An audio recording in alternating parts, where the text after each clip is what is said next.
welcome to Chautauqua. Chautauqua is a living history program where scholars and actors perform in full costume as famous people in history. Chautauqua began in 1874 as a training course for Sunday school teachers at Lake Chautauqua, New York. Over time, Chautauqua became a humanities program. Its goal then and now was to bring information and entertainment to communities across the nation. It's fun to sit in the audience and see characters like George Washington, Harriet Tubman, Julia Child, Amelia Earhart, Malcolm X, or Cesar Chavez performed in front of a live audience. I'm Angela Rice Beamer at the Germantown campus of Montgomery College, and this year's theme is Masters of Their Craft. Tonight's Chautauqua character is truly a master of his craft. His career spanned over 40 years, and he created approximately 1,500 compositions. Tonight's Chautauqua character is Duke Ellington.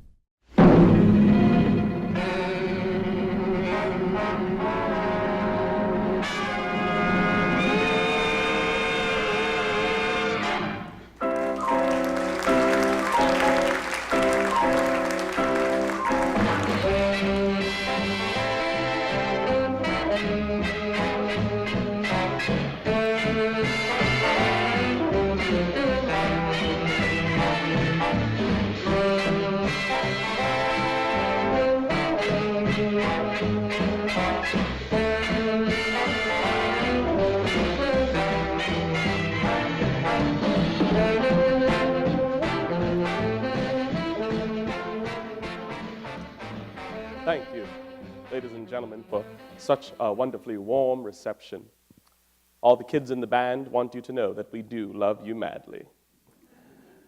My name is Edward Kennedy Ellington, although everyone calls me Duke. We'll get to that story in just a bit, but first, I'd like to take you back to my humble beginnings.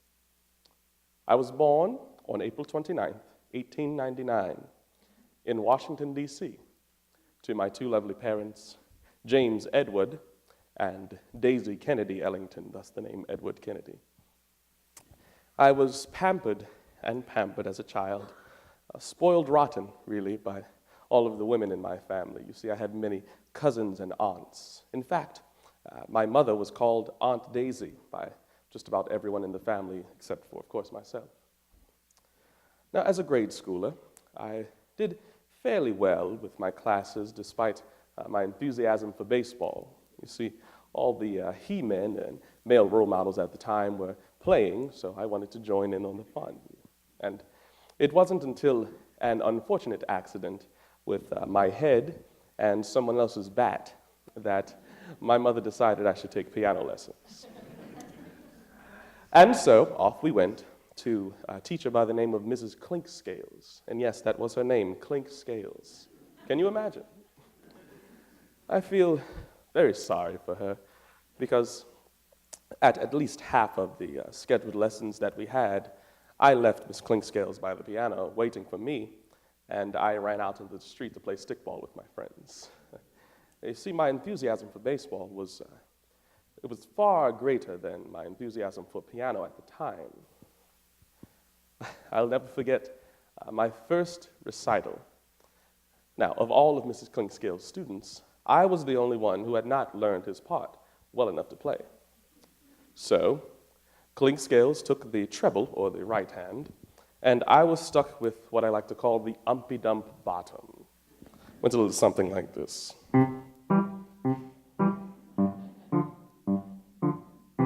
Very boring, you see. But it was that umpy-dump bottom which was the part of piano playing that I later learned to enjoy quite much.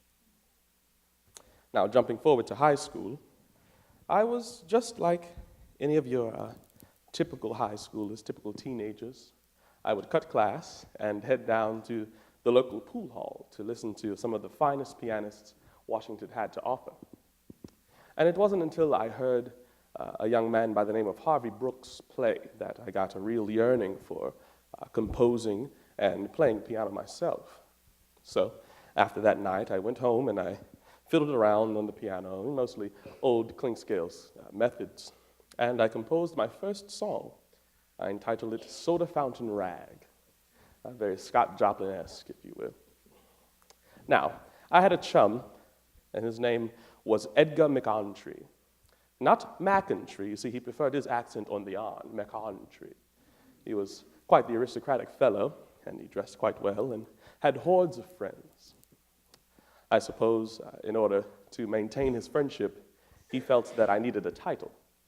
So he gave me the nickname Duke, and that seems to have stuck on quite well over the years. Now, Edgar would bring me to the parties that he would throw, and he'd parade me off to his friends. He'd say, Duke is going to play something for you on the piano. Duke has written a soda fountain rag he'd like to play. Duke, play them something. And of course, I would oblige, and I'd sit down to play. And it was then that I realized, whenever I sat down to play something, there was always a pretty woman at the bass clef end of the piano, the left hand, the umpy-dump bottom, if you will. And I ain't been no athlete since. I'd like to play something for you, if you don't mind. It is a number that I'm currently working on, entitled Sophisticated Lady. Hope you enjoy.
Well, there were very many players that I enjoyed listening to back in those early Washington days, but none came close to Oliver Doc Perry.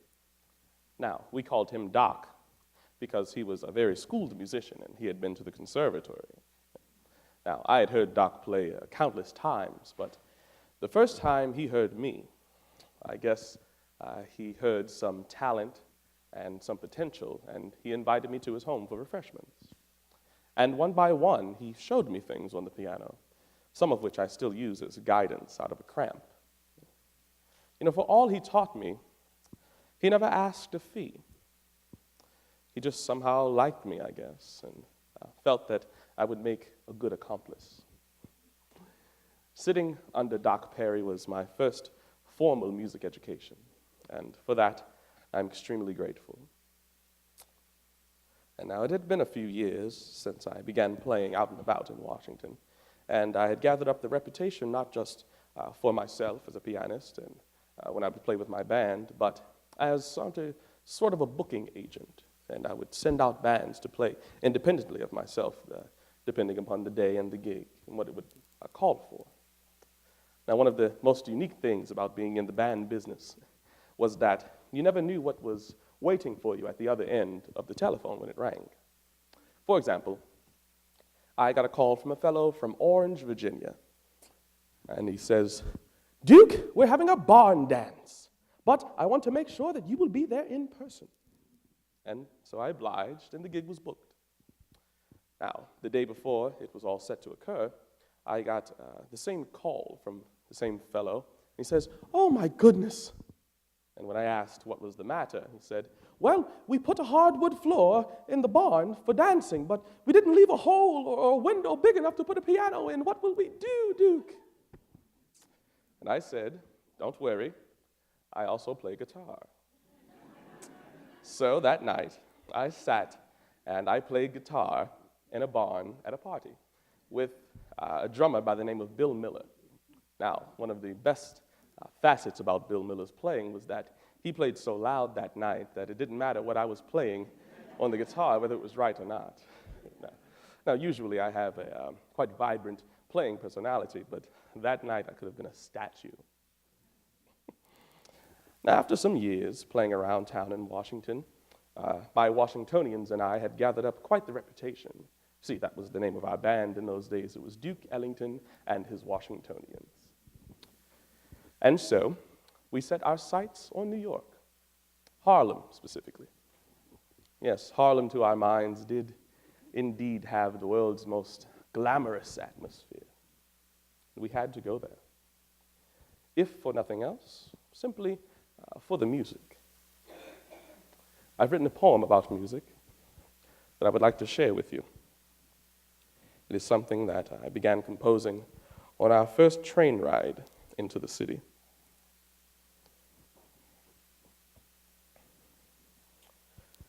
Music is a beautiful woman in her prime. Music is a scrub woman clearing away the dirt and grime. Music is a girl child, simple, sweet, and beaming. 1,000 years old, cold as sleet and scheming. Wise and patient, unfathomably kind. Music is the woman you've always wanted to find. As fragile as a flower, a single petal of a rose.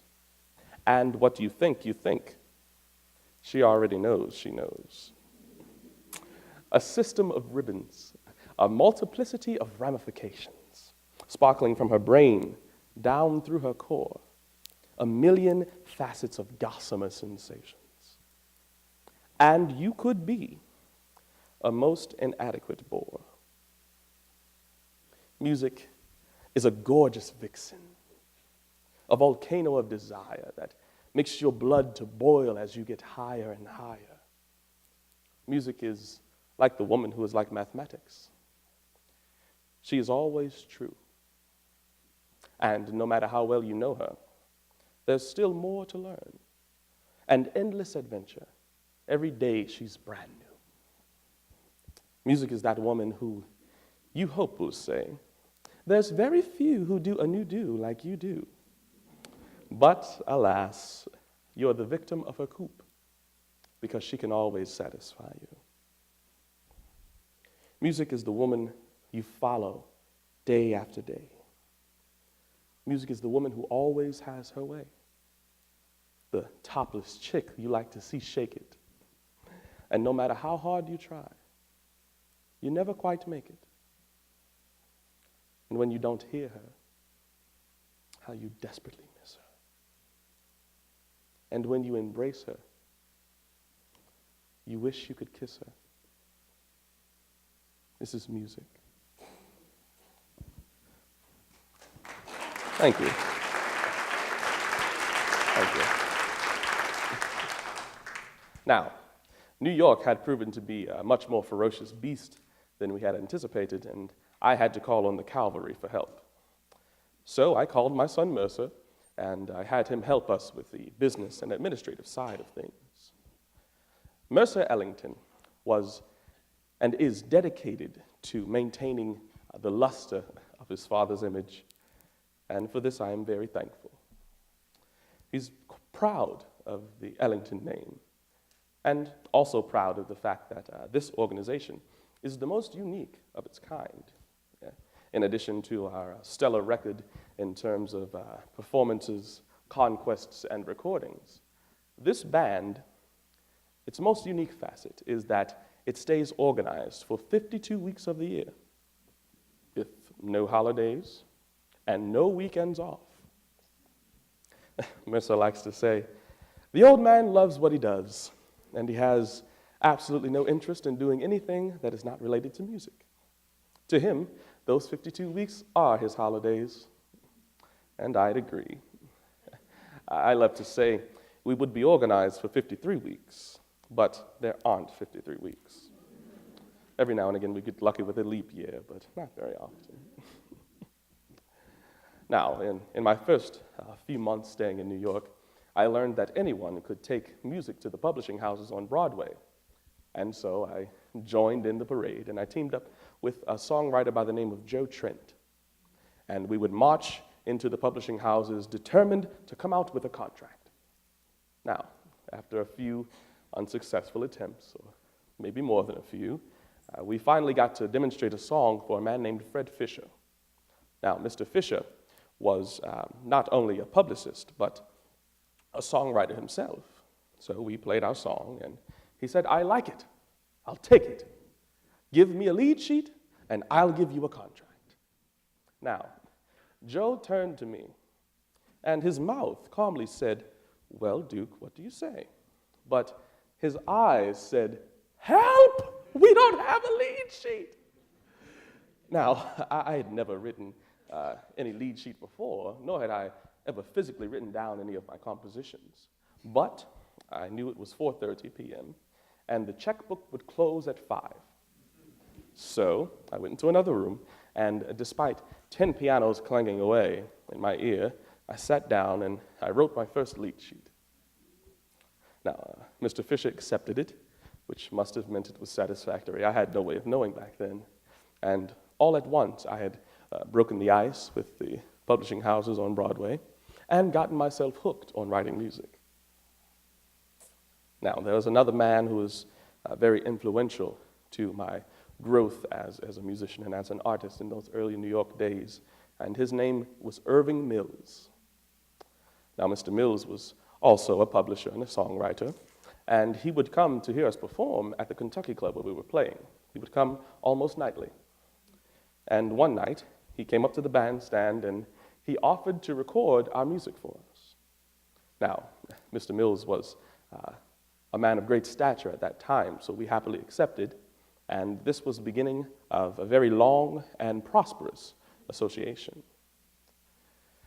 We would crank out 5 records a day, and this would prove to be vital in our introduction to the New York City music scene, for they sold quite well. As our partnership with Irving Mills yielded us our first film work with the Black and Tan fantasy movie, as well as securing my entrance into ASCAP, which is an association that monitors the sale and distribution of your music, and landing us a chance to perform at the prestigious Cotton Club in Harlem. Harlem, here we come. Now, of course, you had to audition for the Cotton Club gig, and this called for an 11-piece band, but at the Kentucky Club, we were only playing with 6. Imagine my frustration there. So our audition was set for 12 noon, but by the time I had gathered up 11 musicians, it was 2 or 3 o'clock in the afternoon. But regardless, we came in and we played, and we got the job. Now, the reason for this is because the boss didn't come in until late either, and he never heard any of the others. Now, this is a perfect example of being at the right place, at the right time, with the right thing, in front of the right people. I like to play one of the songs that Irving helped me write. It's a song entitled "Don't Get Around Much Anymore," or "Never No Lament." We had recorded it 2 different ways, you see. Here it goes.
Now, there is one thing that I have neglected to inform you of about Irving Mills, and it is that he is a white man. In fact, he was born in Ukraine. Now, our friendship and partnership with Mr. Mills certainly went a very long way in terms of race relations. You see, while we were in business together, whenever we would travel or tour, particularly down south, Mr. Mills would make sure that we traveled in our own separate Pullman cars so as to not disturb the peace or cause a riot. And this added a great sense of security for us and a small sense of importance as we went from juke joint to juke joint playing. We got to brag about the fact that we had our own Pullman cars. Yes, I certainly do owe Irving Mills a ton. And I suppose seeing a man of his stature fight for and vouch for myself and the band provided a sense of validation among the white public. I suppose this tuxedo didn't hurt either. Yes, we owe a lot to Irving Mills, but he didn't get nothing out of the deal, you know. In addition to penning the lyrics for the song I just played for you, he also is responsible for the lyrics to one of our most requested numbers, It Don't Mean a Thing If It Ain't Got That Swing. You know, do-ah, do-ah, do-ah, do-ah, all that jazz. Yes, that is Irving Mills. Now, the band is getting set to play that number for you in just a minute, but often people ask how the name Duke Ellington gained so much notoriety and became so popular. I credit the kids in the band for that. See, they're all jazz giants in their own right, from Ben Webster to Sonny Greer, Harry Carney, Juan Tizol, Cootie Williams, you know, Johnny Hodges, and who could forget the brilliant writing and piano playing of Mr. Billy Strayhorn. You know, they're the stars of the show, not me. I live for the kicks. So I give them all of the money, and I just take the kicks. Yes, we've had the pleasure of performing all throughout the United States of America and abroad to places like Belgium, Germany, Denmark, Poland, Austria, the Netherlands, traveling over to Spain, Portugal, Senegal, Costa Rica, Puerto Rico, Cuba, the Dominican Republic, the Philippines, over into Taiwan, Thailand, Tokyo, Japan, Hong Kong, places even as far as Australia or the USSR. Now, some may ask where I call home. Well, I pay rent in New York City, so I'll call that home. It seems that we've run short on time, but I'd like to thank you sincerely for coming out tonight, and I hope that you've enjoyed my little trip down memory lane. Now, if there's one thing that I would like you to peel away from this encounter, I would ask that you remember the music. You see, music is my mistress, and she plays second fiddle to no one. I fell in love with music at a very young age, and I'm proud to say that it has never led me astray, nor has it left me. Music is how I live. It is why I live, and hopefully it is how I will be remembered. Now, we'd like to leave you with one of our favorite tunes to play. Feel free to sing along if you know the words. And once again, everyone in the band would like you to know that we do love you madly. Thank you, and good night. Fellas?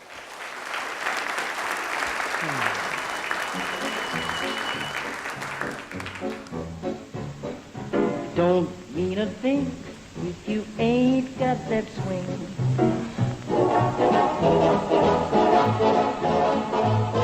It don't mean a thing, all you gotta do is swing.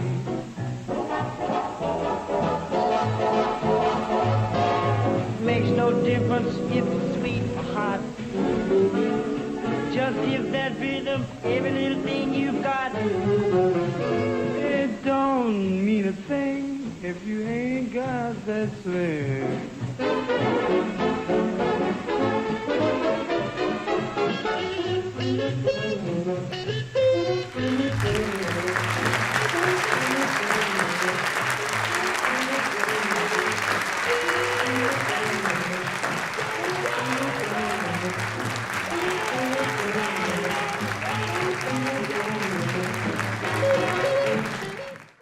Thanks for staying with us and joining us again. I'm here with Tevin Brown, who's just performed as Duke Ellington. Thank you for joining me.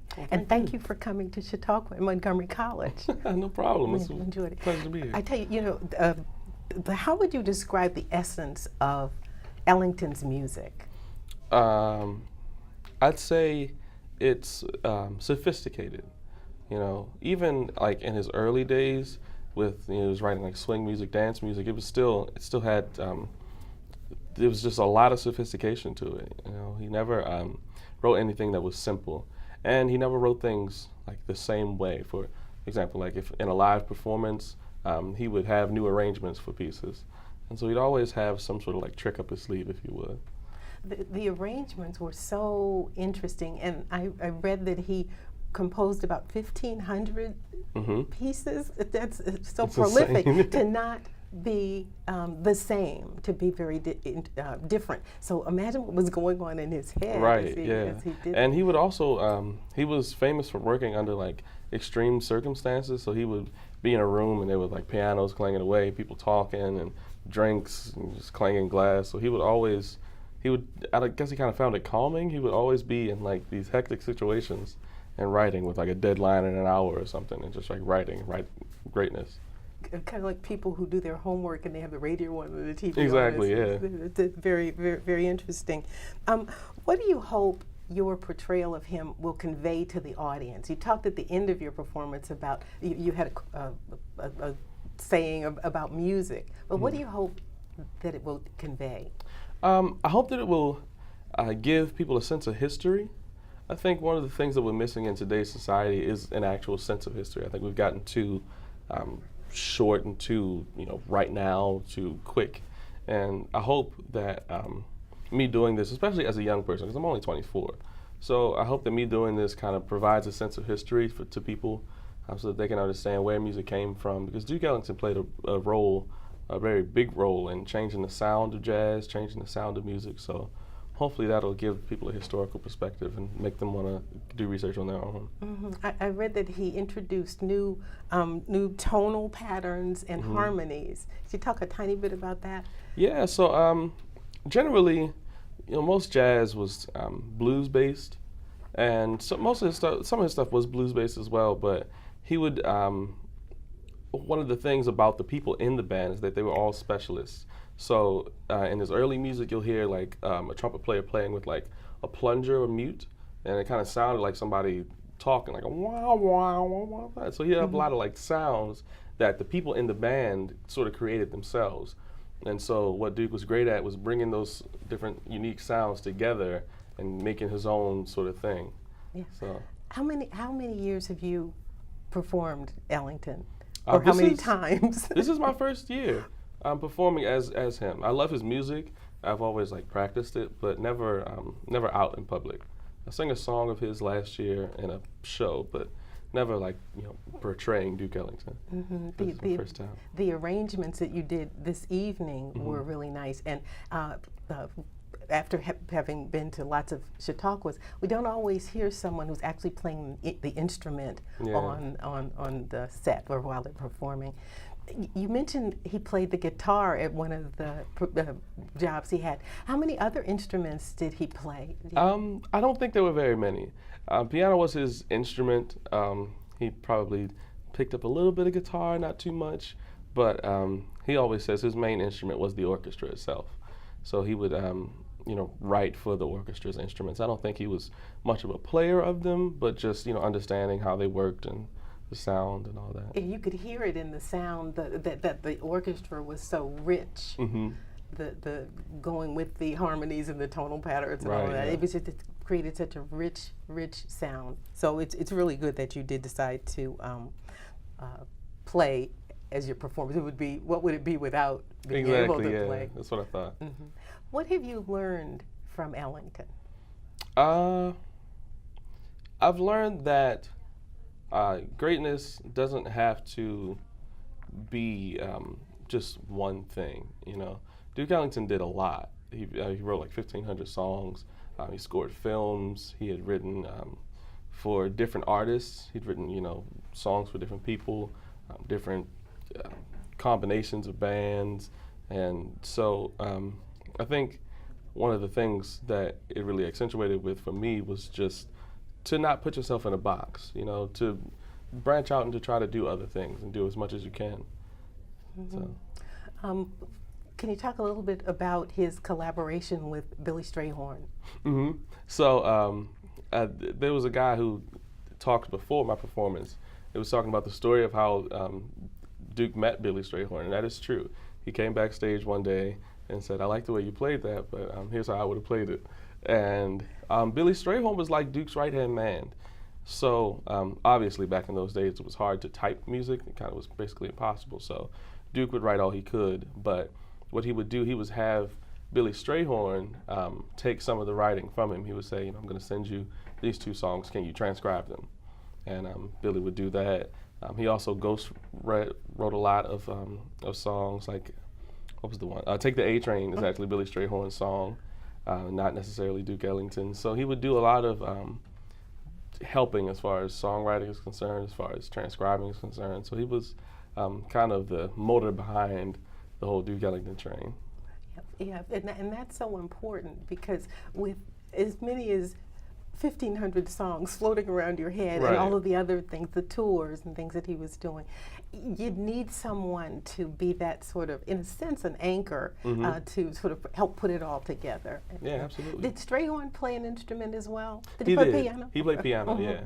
There's a, I hope it's still around on YouTube. I saw it, of Billy Strayhorn and his first time playing like piano at a Duke Ellington show. So Duke had played the show, and it was like the last number, and he called Billy Strayhorn on, and he was very nervous. Strayhorn was so nervous, but he sat down and he played like a 2-minute solo.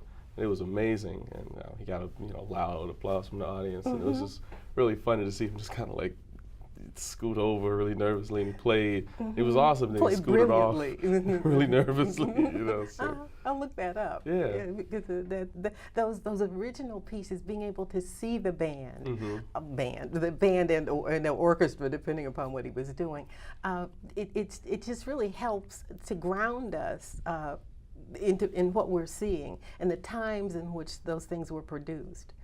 Because he had such a long career, you could hear the beginning songs, and sometimes they called it jungle music, to the symphonic pieces that he later wrote. Could he read music? Because I know he started at 7, and then he kind of quit, but he caught the bug of music, or music became his mistress. Was he proficient at writing and reading music? Yeah, he was. He never went to the conservatory. He never went to music school, but he could read, and he could certainly write. One of the people who taught him a lot was Oliver Perry, was one who had gone to the conservatory, and he was like a professor himself. So he taught Duke a lot of things, and I think you learn a lot just going around. Like I was saying, in those days, there was no CDs or anything like that. So most of the time, if you were learning a piece of music, it would be written, and you'd have to read it. So, yeah. How did you become a Chautauquan? All right, so I'll give a shout out to my director as a child, whose name is Troy Burton. And he heard about this opportunity, I think in like December of 2015. And he heard they needed somebody to play Duke Ellington. He thought I would be good. And so he put me in contact with Judy Dobbs, who's the coordinator over at Male Humanities. And we got a chance to interview. I sent her some clips of myself playing and performing, and they thought it would be good. So, they got me started really early, which I appreciated. We got the ball rolling in like January, February. So they gave me a lot of time to do a lot of research and to not have to crunch things in, So this is your first year as a Chautauquan. How It many is. performances have you done before this? Before this, Before in Chautauqua? today? Well, the first one was yesterday. It was at Garrett College out in where was that? McHenry? Yeah. McHenry, Maryland. So that's where we were yesterday, and this is the second one. Wow. So Okay. I'm excited. Okay, I'm still. so we're seeing the evolution, Yes. the beginning of the evolution, but also sort of the cream of the crop because it's brand new to you. So that's really nice to see. I have a quote from Ellington, and it's kind of paraphrased, but I'm not playing jazz, but the mood and feelings of a people. And I think he meant black people in that regard when he was, especially when he was doing the symphonic types of things. Do you have any comments about that? Yeah. Okay. So Duke would always refer to black people as the American Negro. That was his like term, and he wrote a suite or a symphony, I guess you could call it, Black, Brown, and Beige, and there was he would well, at least in that symphony, he took music from all sorts of African American forms and just kind of blended them into one. And I think Duke took great pride in being as popular as he was and being such a crossover success as he was, because he felt he was sort of carrying the torch of the American Negro, if you will. So I think he was a great example, and I'm glad that it was him, you know. He was a precious son in his family. He was. Really probably gained a lot of security because of the stability that his family afforded him. Can you talk a little bit more about his time in Washington growing up? Sure. Well, he did. He did gain a lot of security. He was like spoiled as a kid, and his mom taught him a lot about confidence and about God and religion and things like that.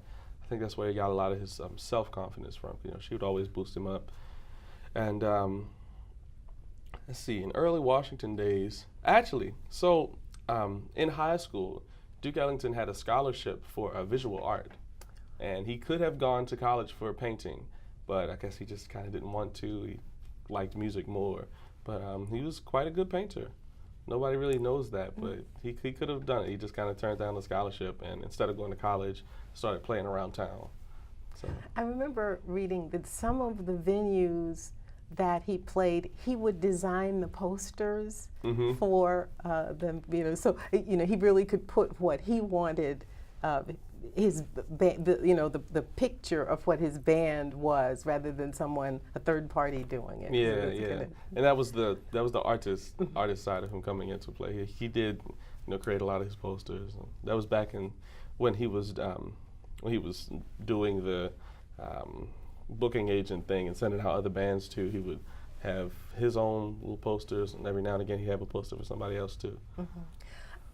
I read also that his sister Ruth managed some of his business affairs, and there was a company called Tempo. Yeah, that it was hers. Yeah, she did. His sister helped out, and his son helped out a lot as well. Mercer. Yes. Yeah. What's next for you?